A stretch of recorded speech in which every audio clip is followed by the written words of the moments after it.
Hello everyone, welcome back to our YouTube channel medical and nurses. तो यहाँ पर आप स्क्रीन पर देख सकते हैं मैंने ओपन की हुई है एमपी एनएचएम की जो भी पेपर हुआ था अगस्त में, आई थिंक 3 अगस्त को एग्ज़ाम हुआ था, उसकी ऑफिशियल आंसर की दोनों आंसर की 2 शिफ्ट में पेपर हुआ था, मेरे पास अवेलेबल हो चुकी हैं जो आपके साथ शेयर करने वाले हैं। और जिन भी लोगों ने पेपर दिया हो मैं बता दूं कि आपकी कट ऑफ है जो ठीक ठाक जाएगी, हमें नहीं कह सकते कि अबव 80 के ऊपर जाएगी, क्योंकि यहाँ पर 600 प्लस वैकेंसी थी आपके लिए, तो आपकी कट ऑफ भी अच्छी ही जाएगी। और मोस्टली जिनकी भी अबव 55 और 60 के ऊपर मार्क्स आए होंगे उनका सिलेक्शन होना यहाँ पर बनता है। चलिए यहाँ पे हम देखते हैं, मैंने शिफ्ट सेकंड है जो ओपन की हुई है, दोनों शिफ्ट अवेलेबल है मेरे पास। तो यहाँ पर दोनों शिफ्ट को हम है जो बैक टू बैक आपके साथ डिस्कस करेंगे। तो ये रही शिफ्ट फर्स्ट का पेपर और यहाँ पर शिफ्ट सेकंड का पेपर भी अवेलेबल है। तो यहाँ पर फर्स्ट शिफ्ट दोनों शिफ्ट के पेपर हम यहाँ पर सॉल्व करेंगे। तो यहाँ पर चलिए सबसे पहले फर्स्ट शिफ्ट ही सॉल्व कर लेते हैं, फिर हम शिफ्ट सेकंड सॉल्व करेंगे।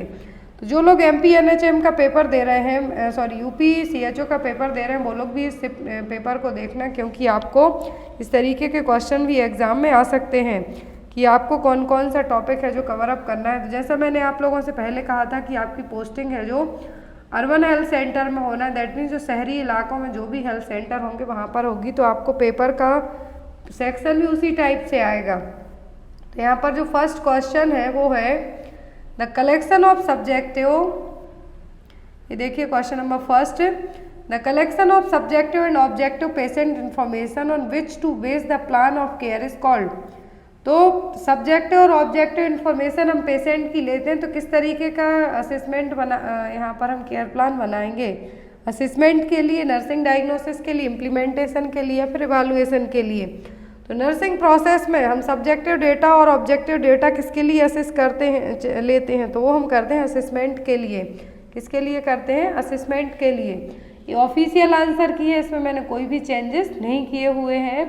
नेक्स्ट है यहाँ पर ट्रांसफरिंग द अथॉरिटी और responsibility to perform a selected nursing task in a selected situation to a competent individual is called.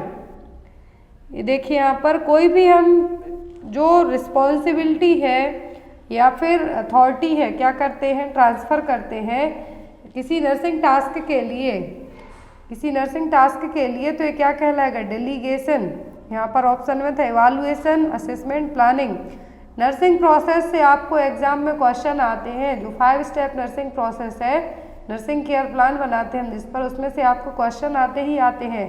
तो यहाँ पर हम क्या कर रहे हैं, ये नर्सिंग प्रोसेस का पार्ट नहीं है, लेकिन यहाँ पर नर्सिंग टास्क है जिसको हम एक जगह से दूसरी जगह पर ट्रांसफ़र करने का काम कर रहे हैं, तो क्या कहलाएगा? डेलीगेशन। नेक्स्ट है यहाँ पर a technique that produce a sound and vibration to obtain information about the underlying area is called. तो यहाँ पर ऐसी टेक्निक जिससे साउंड और वाइब्रेशन क्या होगा, हमें सुनाई देगा, तो कौन सी टेक्निक कहलाएगी? इंस्पेक्शन, पाल्पेशन, परकशन या फिर ऑस्कल्टेशन। तो यहाँ पर ही हमने चारों पढ़ी हैं, एब्डोमिनल असेसमेंट का जो बताया था सीक्वेंस उसमें। तो यहाँ पर साउंड, किस साउंड और वाइब्रेशन यदि सुनाई दे रहा है हमें, तो ये क्या है? ये परकशन। क्या हो गए? परकशन। नेक्स्ट है यहाँ पर the patient health history and physical examination provide the nurse with information to primarily. तो पेशेंट की हेल्थ हिस्ट्री और फिजिकल एग्जामिनेशन, देखिए यहाँ पर अंडरलाइन करते जा रही हूँ जो भी पॉइंट है।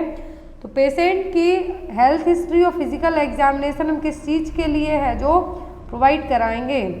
Diagnose a medical problem, investigate the patient sign and symptom, classify subjective and objective patient data, या फिर identify nursing diagnosis and collaborative problems.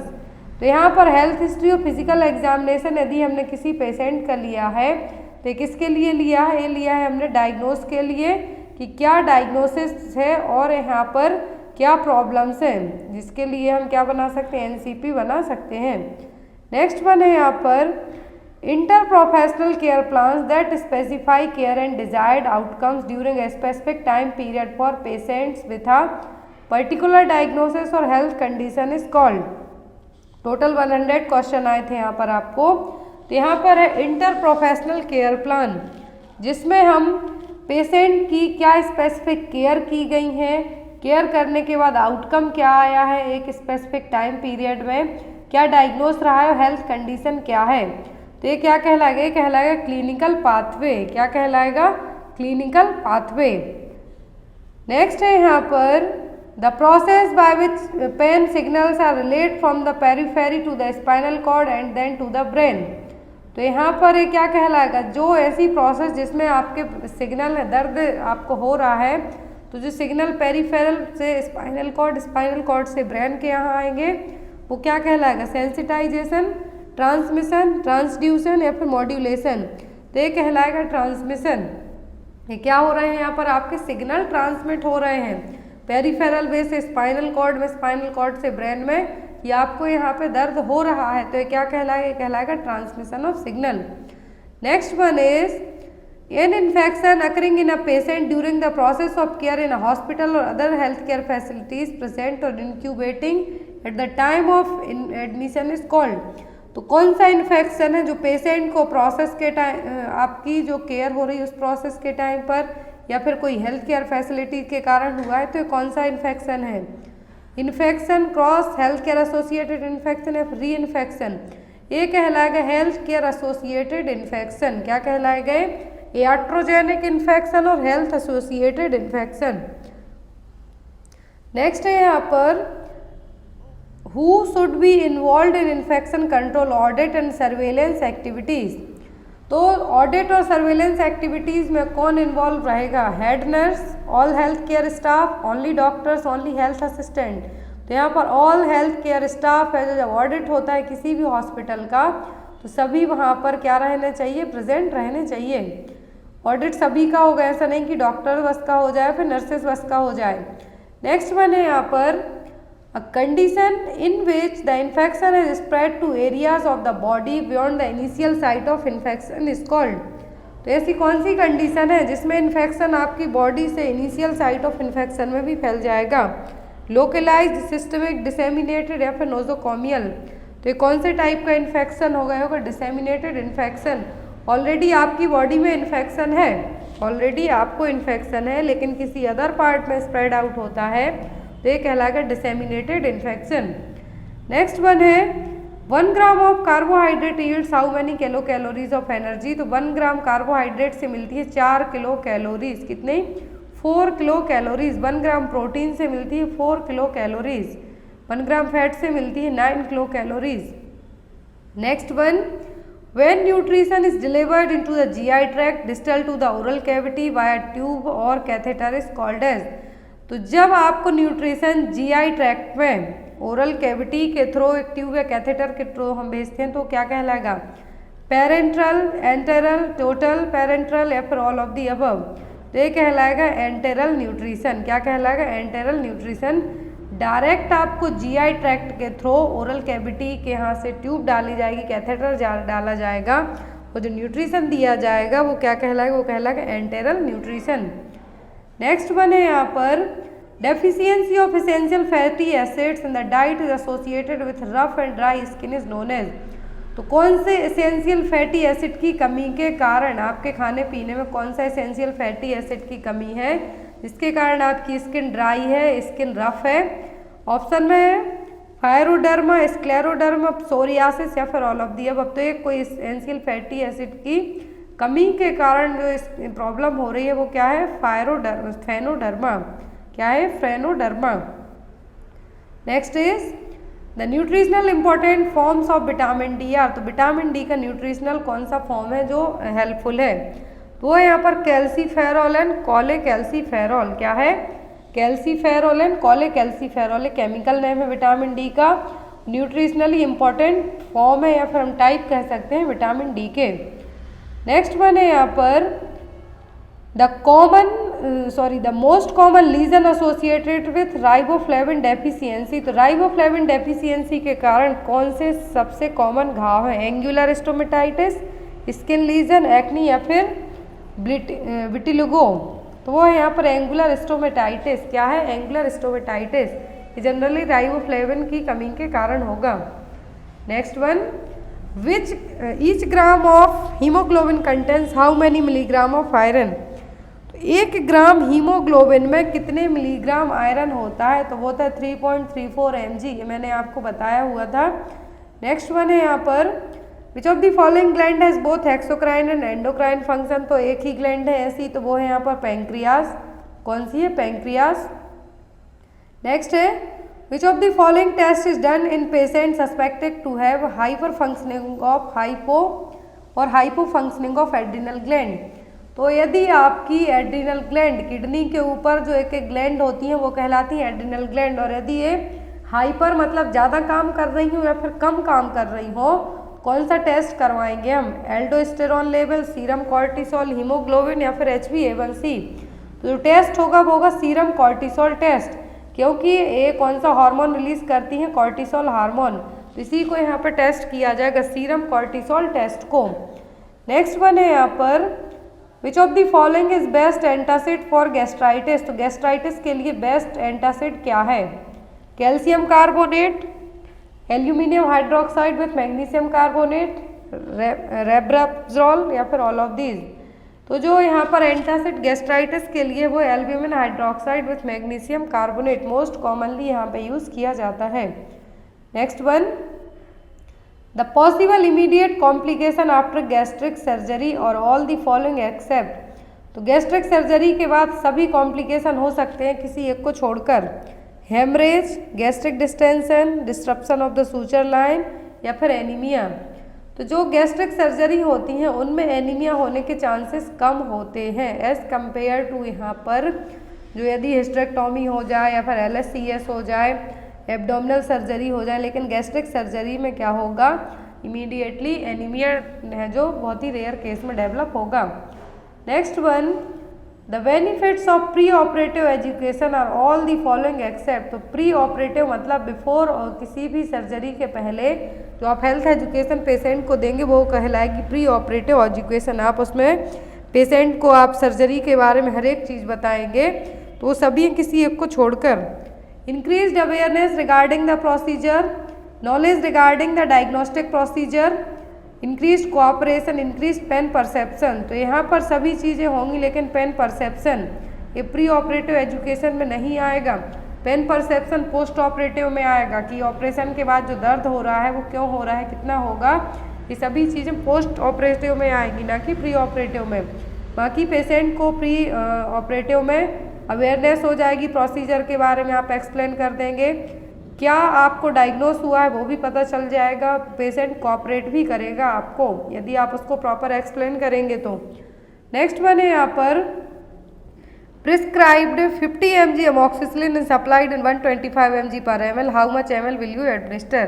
तो यहाँ पर आपको 50 mg है जो प्रिस्क्राइब की गई है, आपको 125 mg पर ml के हिसाब से एडमिनिस्टर करना है, तो कितने ml एडमिनिस्टर करेंगे। तो यहाँ पर आप कैलकुलेट करके निकालेंगे तो 2 ml आपका आ जाएगा। Next one which of the following should not be done to check the response of unconscious infant. तो यदि बच्चा इन्फेंट लेस देन 1 ईयर का जो बच्चा है, इन्फेंट है, अनकॉन्शियस है, बेहोश है, तो आपको क्या नहीं करना है? Call the name, gently tap, shake the child या फिर फ्लिक द सोल। तो ऐसे केस में बच्चा यदि अनकॉन्शियस है तो यहाँ पर आपको रिस्पॉन्स के लिए क्या नहीं करना है? तो वो है शेक द चाइल्ड, बच्चे को हिलाना। क्या है?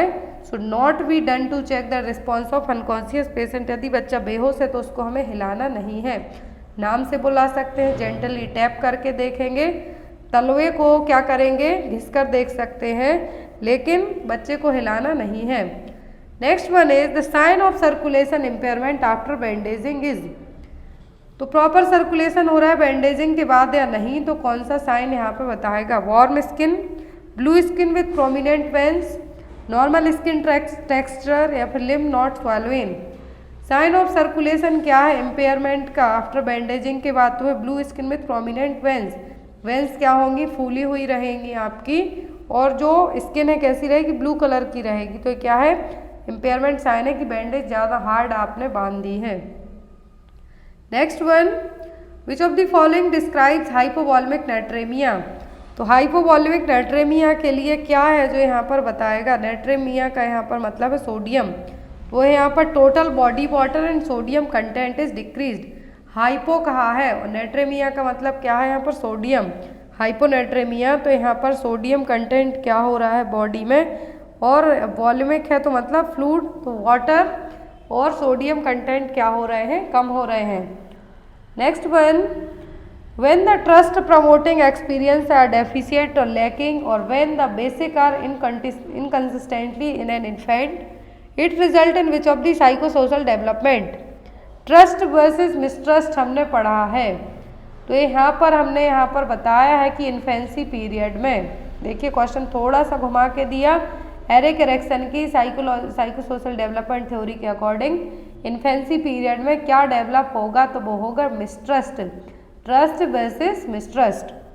नेक्स्ट वन है यहाँ पर administration of analgesia before the child experiencing the pain और before the surgery is performed, sensory activation and changes in the pain pathways of the peripheral and central nervous system can be called.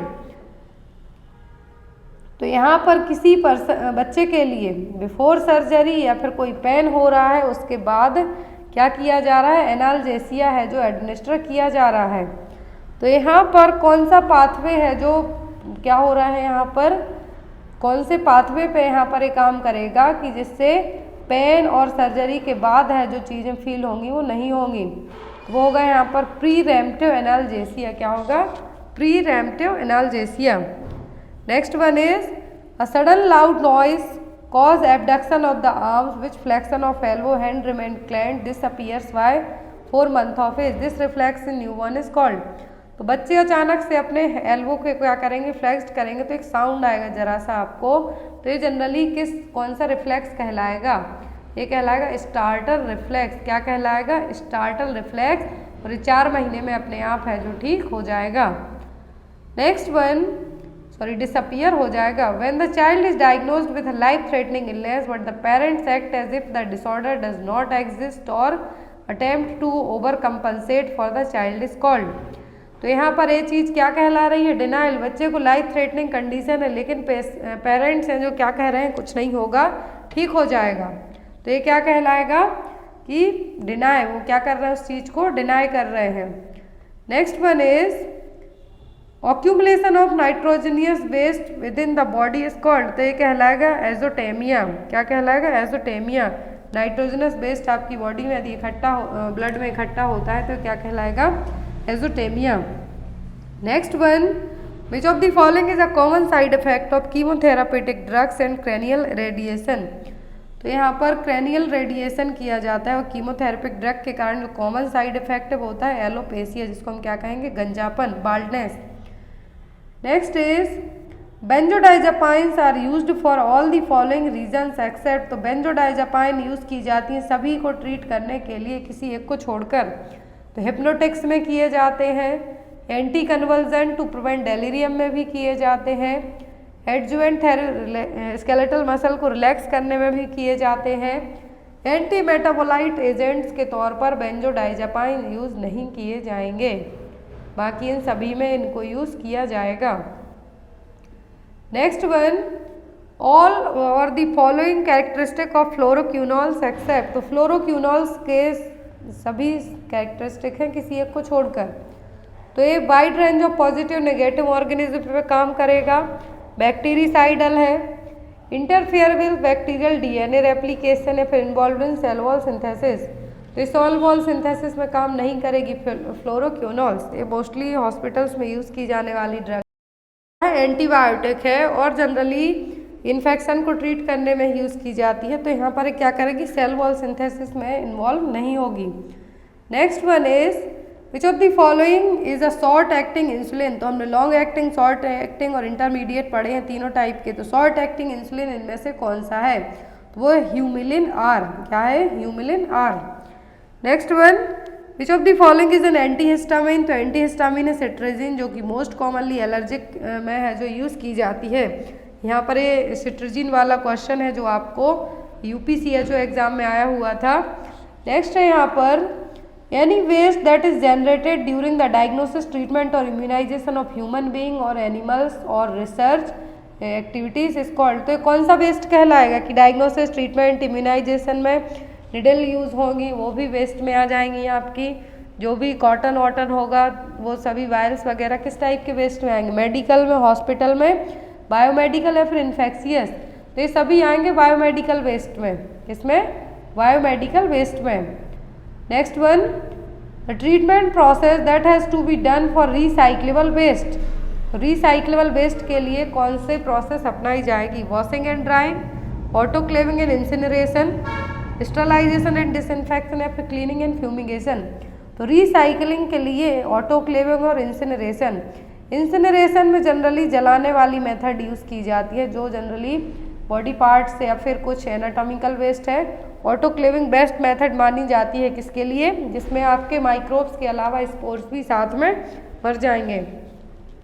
Next है, which of the following waste is disposed in black colour with. Black colour के bag में कौन सा dispose किया जाएगा waste material? Recyclable तो green में होगा, एनाटॉमिकल येलो में होगा, जनरल वेस्ट या फिर ट्यूबिंग ओनली, तो वो होगा जनरल वेस्ट। कौन सा वेस्ट होगा? General waste.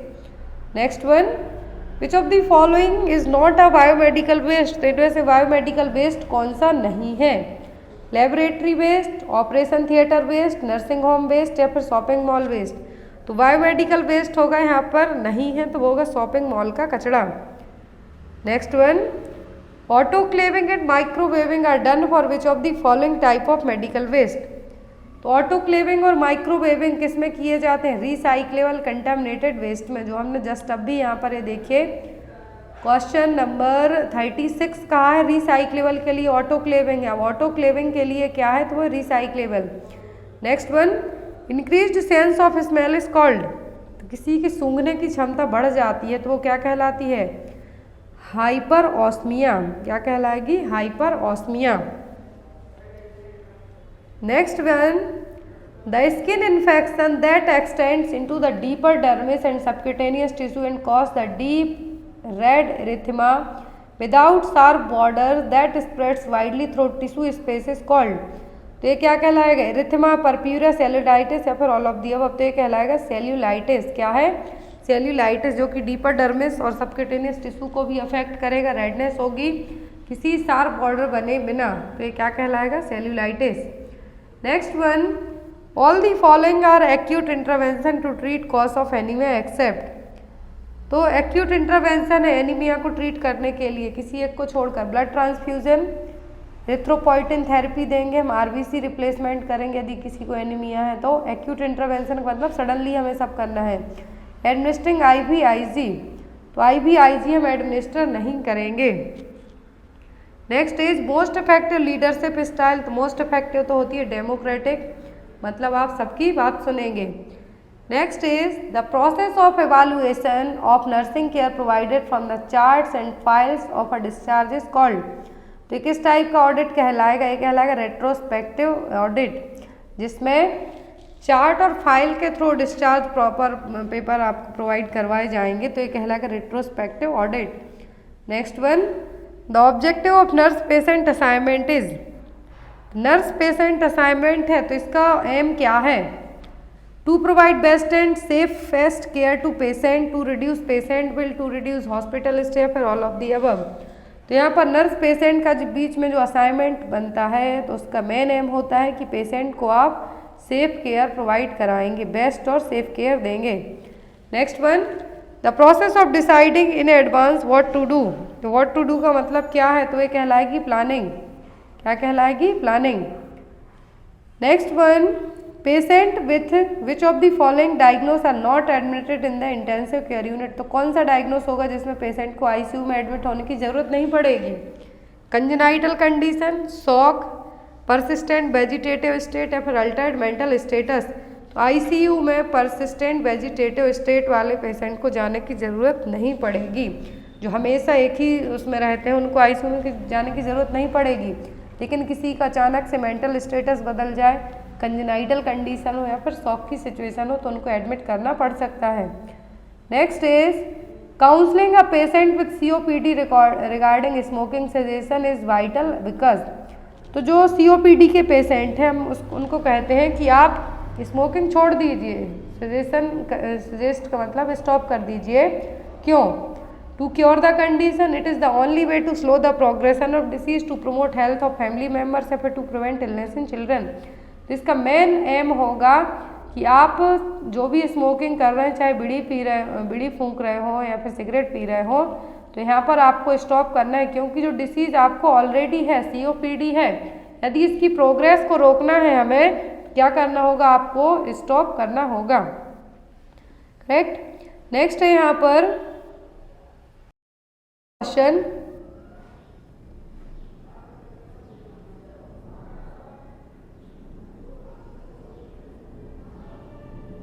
तो यहाँ पर डिसीज की प्रोग्रेशन को रोकने के लिए आप क्या कहेंगे कि आप पहले स्मोकिंग कर रहे हैं उसको सजेस्ट करें और स्टॉप करें। नेक्स्ट है यहाँ पर अ patient with mitral valve disorder will have impaired blood flow between the, जिसको मिट्रल वॉल्व डिसऑर्डर है तो यहाँ पर ब्लड फ्लो कहाँ पर डिस्टर्ब्ड होगा, इम्पेयर्ड होगा, राइट एट्रियम राइट वेंट्रिकल में, लेफ्ट एट्रियम लेफ्ट वेंट्रिकल में, या फिर right ventricle and pulmonary artery और right atrium and vena cava में। तो जो इम्पेयर्ड ब्लड फ्लो होगा कहाँ पर, लेफ्ट एट्रियम और लेफ्ट वेंट्रिकल के बीच में, क्योंकि मिट्रल वॉल्व वहीं पर है। जब उसमें कुछ प्रॉब्लम होगी तो जो ब्लड फ्लो होगा तो वहीं का डिस्टर्ब होगा। Next one, the priority care to be provided to a patient with suspected acute aortic dissection. तो यदि एक्यूट अओर्टिक डिसेक्शन का पेशेंट है तो आपकी फर्स्ट प्रायोरिटी होगी बीपी को कंट्रोल करना, क्या होगा, ब्लड प्रेशर को कंट्रोल करना। Next one, the volume of blood within the ventricles at the end of the diastole is called. तो कौन सा वॉल्यूम कहलाएगा, preload, after load, stroke volume या फिर कार्डियक इंडेक्स। तो blood within the ventricle से और end of the diastole के टाइम पर है तो ये कहलाएगा प्रीलोड, क्या कहलाएगा, preload. Next one, the immediate action to be done if SpO2 drops while changing the position of the patient. तो यदि आपने पेशेंट की पोजीशन चेंज की और पेशेंट का SpO2 लेवल कम हो गया तो आप क्या करेंगे, intubate the patient, administer oxygen through high flow or devices, plan position changes that pose less risk for the patient या फिर shift the patient to coronary care unit. यदि पेशेंट की आपने पोजीशन चेंज की और उसका SpO2 लेवल डाउन हो गया तो यहाँ पर जिस पोजीशन में पेशेंट का ऑक्सीजन लेवल ठीक है उसको हमें क्या करना है, ठीक करना है। प्लेन पोजीशन है जो पेशेंट को देना है। Next one, patient with increased secretion और inability to control their airway not good candidates for CPAP the following reason. तो पेशेंट का जो सीक्रेशन है बहुत ज़्यादा हो रहा है, उसके बस में कंट्रोल करना नहीं है कि क्या अच्छा है नहीं, तो यहाँ पर क्या होगा, risk of fall, risk of extubation, risk of aspiration या फिर हाइपोक्सीमिया। तो यहाँ पर एस्पिरेशन के चांसेस ज़्यादा बढ़ जाएंगे जब पेशेंट CPAP ना करवा पाए तब। Next is a surgical procedure that is performed when the need for artificial airway is expected to be लॉन्गेज। पेशेंट को यदि आर्टिफिशियल एयरवे की ज़रूरत पड़ेगी वो भी लंबे टाइम के लिए, क्या किया जाता है, कौन सी सर्जरी के थ्रू की जाएगी, लोबेक्टोमी, ट्रॉकियोस्टोमी, प्लूरेक्टोमी या फिर फ्लेवेक्टोमी। तो यहाँ पर जो सर्जरी के थ्रू किया जाएगा वो होगा ट्रैकियोटोमी, क्या होगा, tracheotomy. Next is the period that begins with the client scheduled for surgery up to the time of transfer to the surgical theatre is called. कौन सा टाइम पीरियड कहलाएगा कि पेशेंट की सर्जरी शेड्यूल हो गई है, पेशेंट को surgical ward में शिफ्ट किया जाना है, वो पीरियड क्या कहलाएगा, admission, pre operative, peri operative या फिर प्री एनेस्थीसिया। तो ये टाइम पीरियड कहलाएगा प्री ऑपरेटिव पीरियड। जो आपकी सर्जरी शेड्यूल होने से लेकर सर्जरी थिएटर OT में जाने तक का टाइम है क्या कहलाएगा, प्री ऑपरेटिव पीरियड। PCA का फुल फॉर्म आया था तो मैंने बताया था वो क्या, पेशेंट कंट्रोल्ड एनाल्जेसिया। नेक्स्ट है the process of maturation of the two highly specialised cell spermatozoon in male and ovum in female before they unite to form zygote is called. तो कौन सी प्रोसेस कहलाएगी जिसमें स्पर्मेटोजोन है मेल के और female के ovum है, बिफोर जाइगोट एक जाइगोट का फॉर्मेशन करते हैं तो पूरी प्रोसेस क्या कहलाती है, वो कहलाती fertilisation. Next is accessory gland located around the peripheral of the areola, तो ये कहलाती मोंटोगनरी ट्यूबरकल। विथ इमेज के आपको 100 टाइम्स तक पढ़ा दी गई होगी ये। नेक्स्ट है the hormone that does not cross the placenta, तो प्लेसेंटा को कैल्सिटोनिन क्रॉस नहीं कर पाएगा। बाकी epinephrine, placental lactogen, steroids from adrenal से क्रॉस कर जाएंगे, कैल्सीटोनिन क्रॉस नहीं कर पाएगा। नेक्स्ट है the formation of swelling due to stagnation of fluid in the layers of the scalp beneath the girdle of contact is called. तो ये क्या कहलाएगा? सेफेलोहेमेटोमा, सेफेलोसक्सीडेनम, कैपट मेड्यूसा या फिर इंट्रावेंट्रिकुलर हेमरेज। तो ये कहलाएगा कैपट सक्सीडेनम। क्या है? फ्लूइड स्टैग्नेशन के कारण जो स्कैल्प में जो स्वेलिंग देखने को मिल रही है वो क्या कहलाएगी? वो कहलाएगी caput succedaneum. Next is for calculating the week of gestation and early part of pregnancy counting is to be done from. तो जो जेस्टेशनल वीक है उसको कैलकुलेट करने के लिए क्या यूज़ किया जाएगा? First day of last menstrual period, LMP का पहला दिन। Next is which of the following vaccine is not contraindicated during pregnancy. तो प्रेगनेंसी में TT वैक्सीन दी जाती है, बाकी सब contra mumps, varicella, rubella contraindicate है, लेकिन टेटनस वैक्सीन दी जाती है। Next one, which of the following drug is used in the treatment of tuberculosis is a bacteriostatic drug. तो एक ही जो ड्रग है bacteriostatic drug, first line tubercular drug है, वो है स्ट्रेप्टोमाइसिन। क्या है? स्ट्रेप्टोमाइसिन एक ट्यूबरकुलर एंटी ट्यूबरकुलर ड्रग है तो सभी, लेकिन बैक्टीरियोस्टैटिक की बात हो रही है तो वो streptomycin. Next one is one attack of which of the following provides life long immunity. यदि आपको एक बार रूबेला हो जाता है तो दोबारा होने के चांस कम होते हैं। TB, कोविड, फ्लू बार बार हो सकता है, लेकिन एक लाइफ लॉन्ग इम्यूनिटी कौन प्रोवाइड कराता है? तो वो है रूबेला। नेक्स्ट वन है यहाँ पर question number 65, all of the following infection are spread through droplets except. तो ड्रॉपलेट मतलब स्नीजिंग, कफिंग के थ्रू जो इन्फेक्शन ट्रांसमिट होगा, फैलेगा किसी एक को छोड़कर, पर्ट्यूसिस, मेनिंजाइटिस, ट्यूबरक्लोसिस या फिर विटिलिगो। तो जो यहाँ पर ड्रॉपलेट के थ्रू नहीं होगा वो क्या होगा? विटिलिगो। विटिलिगो ट्रांसमिट ऐसी सिचुएशन है जो यहाँ पर कहा है कि ड्रॉपलेट इन्फेक्शन से स्प्रेड आउट नहीं होगी। तो एक स्किन प्रॉब्लम है जिसमें मेलेनोसाइट सेल क्या होने लगती हैं? धीरे धीरे कम होने लगती हैं। तो यहाँ पर जो बाकी ड्रॉपलेट इन्फेक्शन से क्या होगा? पर्ट्यूसिस होगा, मेनिंजाइटिस होगा, TB होगा। नेक्स्ट वन है यहाँ पर बैक्टीरियोलॉजिकली कन्फर्म्ड और clinically diagnosed tuberculosis involve the genito urinary system is called. तो यहाँ पर जो बैक्टीरिया क्या कर रहा है? बैक्टीरियोलॉजिकली मतलब बैक्टीरिया फाइंड आउट होगा, क्लिनिकली डायग्नोस्ड हो गई है TB, जो जेनाइटो यूरिनरी ट्रैक्ट को अफेक्ट करेगी, मतलब यूरिनरी सिस्टम को अफेक्ट करेगी, वो कौन सी TB कहलाएगी? पल्मोनरी, एक्स्ट्रा पल्मोनरी, ट्यूबरक्लोसिस या फिर ऑल ऑफ दिस। तो जब ट्यूबरक्लोसिस ओनली लंग्स को अफेक्ट करती है तो हम उसको कहते हैं पल्मोनरी TB, लेकिन जब ये अदर देन लंग्स पार्ट को इन्वॉल्व करने लगती है तो ये TB क्या कहलाती है? Extra pulmonary tuberculosis. Next one is inhalation of cotton fibre dust over a long period of time causes which of the following condition. तो कॉटन फाइबर डस्ट के कारण कौन सी प्रॉब्लम होगी? सिलिकोसिस होगा, एंथ्राकोसिस होगा, बायसिनोसिस होगा या फिर बैगोसिस होगा। तो जो ऑक्यूपेशनल डिसीज है इनमें से क्वेश्चन आते ही आते हैं। तो कॉटन फाइबर डस्ट यदि आपने लॉन्ग टाइम तक इनहेल की, काम किया उस फैक्ट्री में, तो क्या होगा? बायसिनोसिस। सिलिकोसिस होगा सिलिका के कारण। Next one is vitamin D stored in the body. तो ह्यूमन बॉडी में विटामिन D कहाँ स्टोर होता है? स्किन, मसल, बोन मैरो या फिर लिवर एंड फैटी टिश्यू। तो यहाँ पर मैंने आपको जब एक कम्युनिटी पोस्ट में क्वेश्चन दिया था वहाँ पर पूछा भी था कि मोस्टली विटामिन D स्टोर कहाँ पर होता है? फैटी टिश्यू में। लेकिन आपको इनकेस ऑप्शन में लिवर और फैटी टिश्यू दोनों आ जाता है इस तरीके से, तो आप इसको मार्क कर सकते हैं। नेक्स्ट वन है यहाँ पर an absolute contraindication for inserting an intrauterine devices. तो एब्सोल्यूट का मतलब है कि ऐसे केस में हम IUD इंसर्ट नहीं कर सकते हैं, इंट्रायूट्राइन डिवाइस इंसर्ट नहीं कर सकते हैं। वो क्या है? एनीमिया, मेनोरेजिया, सस्पेक्टेड प्रेगनेंसी या फिर हेडेक। तो कंप्लीट एब्सोल्यूट कॉन्ट्राइंडिकेशन है वो सस्पेक्टेड प्रेगनेंसी। आपको लगता है कि आप प्रेग्नेंट हैं, सस्पिशियस है, आप कंफर्म नहीं है लेकिन डाउट है, तब ऐसे केस में हम एब्सोल्यूट कॉन्ट्राइंडिकेशन माना जाएगा क्या? इंट्रायूट्राइन डिवाइस का। Next one is the only non reservoir of cholera infection. तो कोलेरा का जो रिजर्वर है वो क्या है? कैटल्स, ह्यूमन, पिग्स या फिर birds.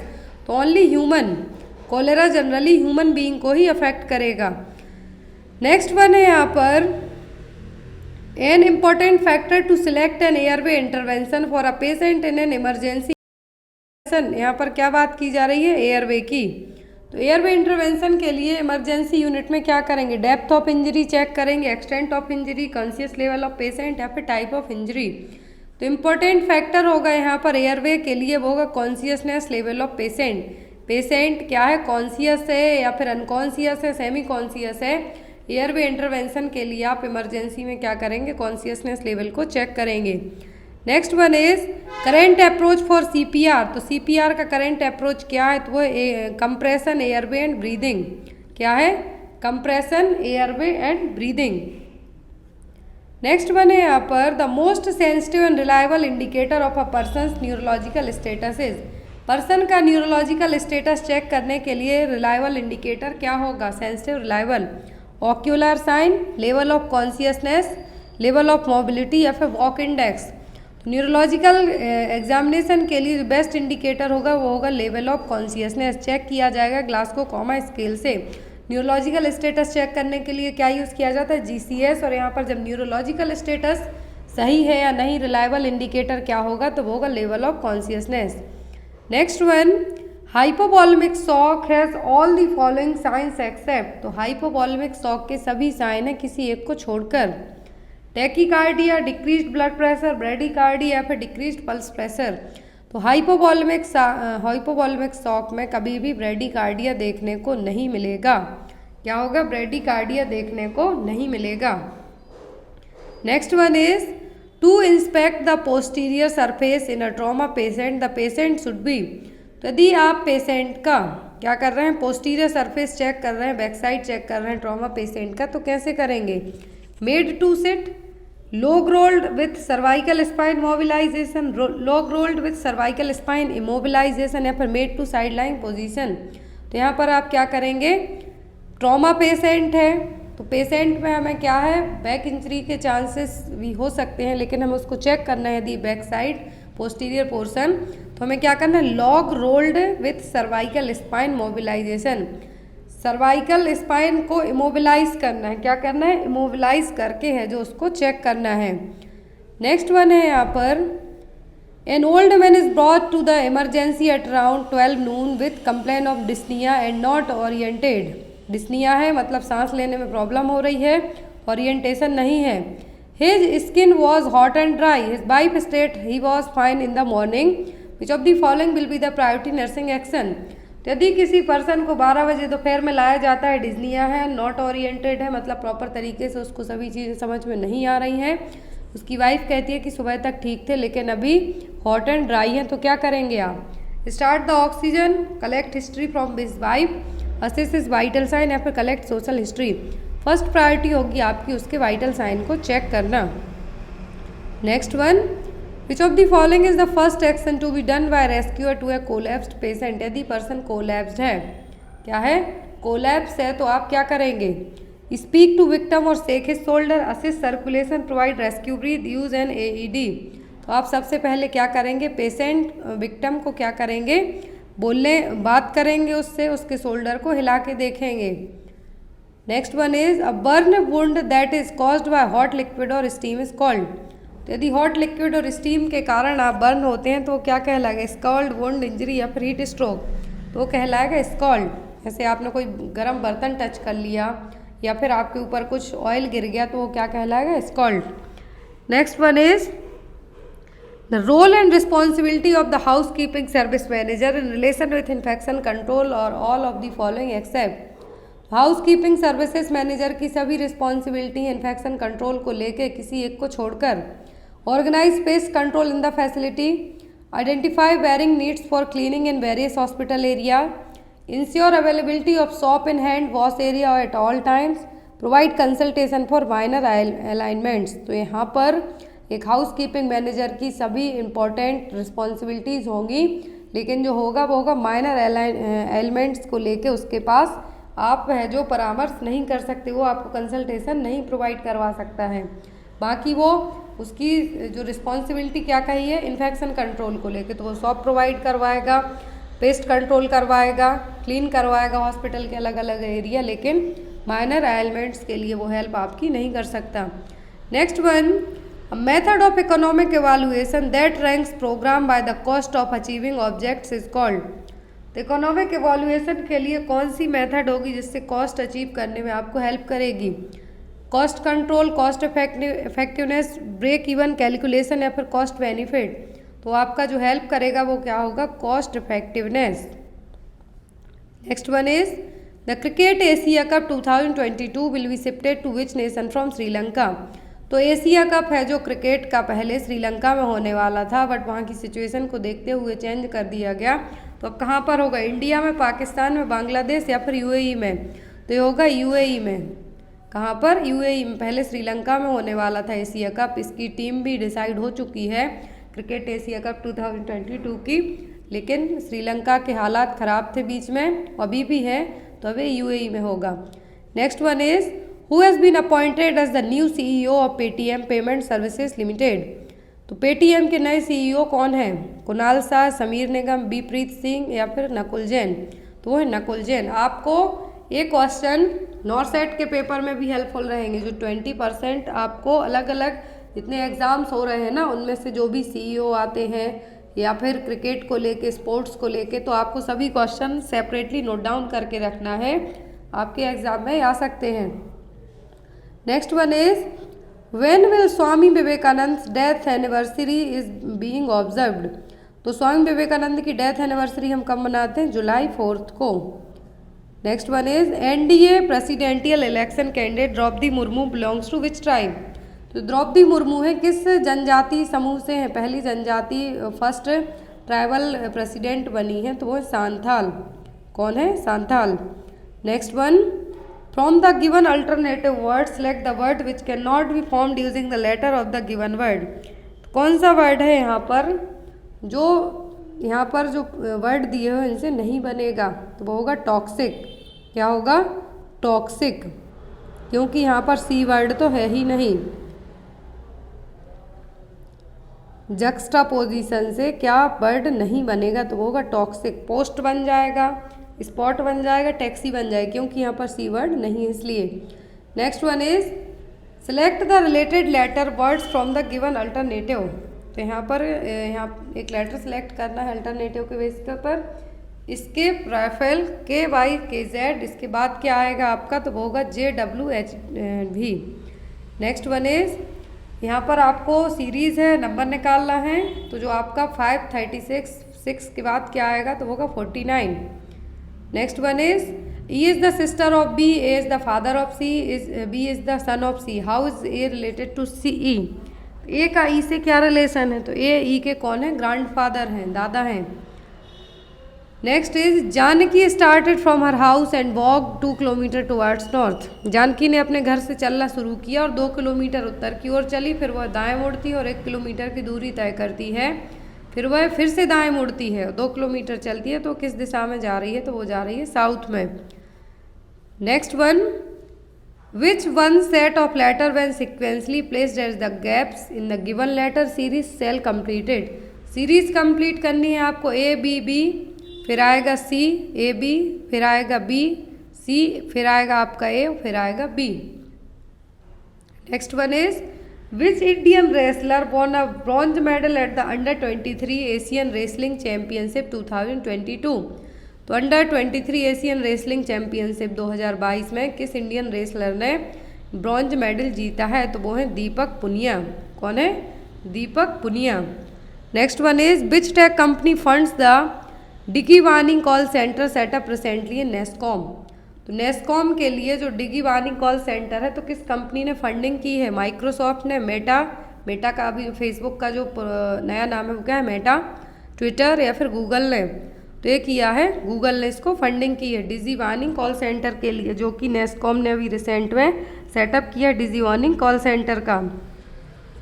Next one, Burhanpur which was declared the first Har Ghar Jal certificate district in the country, it is in which state. तो बुरहानपुर है जो कहाँ का स्टेट डिस्ट्रिक्ट है, किस स्टेट का? तो है मध्य प्रदेश का। Next one, who is the first women cricketer to appear in 6 world cup. तो 6वें वर्ल्ड कप में कौन सी वुमेन क्रिकेटर देखने को मिलेंगी, तो वो होंगी यहाँ पर मिताली राज। ये मैंने आपको जीके में पढ़ाया था। Next one is Pulie Badze wildlife sanctuary is located in which state. तो है कहाँ पर, नागालैंड में। Next one, the famous world heritage site basilica of Bom Jesus. क्या है, बेसिलिका ऑफ बॉम जीसस, ये कहाँ पर है, तो ये है गोवा में। कहाँ पर है, गोवा में। Next one, which one of the following pairs of dance forms and state is not correctly match. तो यहाँ पर सही मैच नहीं है, वो बताना है। कथकली आंध्र प्रदेश का नहीं, आई थिंक केरला का है। झूमर तो हरियाणा का है। नाटी हिमाचल प्रदेश का। गिद्धा पंजाब का है। Next one, Dhuandhar false is located. तो धुआंधार कहाँ पर है, तो यह जबलपुर में, भेड़ाघाट में। Next one, in which state Ramappa temple. तो रमप्पा कहाँ पर है, तेलंगाना में। Next one, which among the following is also known as white gold. तो व्हाइट गोल्ड कहा जाता है प्लेटिनम को। तो ये था यहाँ पर फर्स्ट शिफ्ट, 13 सेकंड। तो हम नेक्स्ट जो क्लास होगी उसमें इसको डिस्कस करेंगे। Thank you for watching us, bye bye, have a good day. और आज आप लोग रात के 9 बजे सभी लोग रेडी रहिए, जो लोग यूपी का पेपर दे रहे हैं। आपको एक ही क्लास में मे बी 2.5 आवर की क्लास हो सकती है आपको, इसमें ऑल ओवर यूपी के विद सिलेबस के आपको पूरे पेपर सॉल्व करवा दिए जाएंगे। Thank you.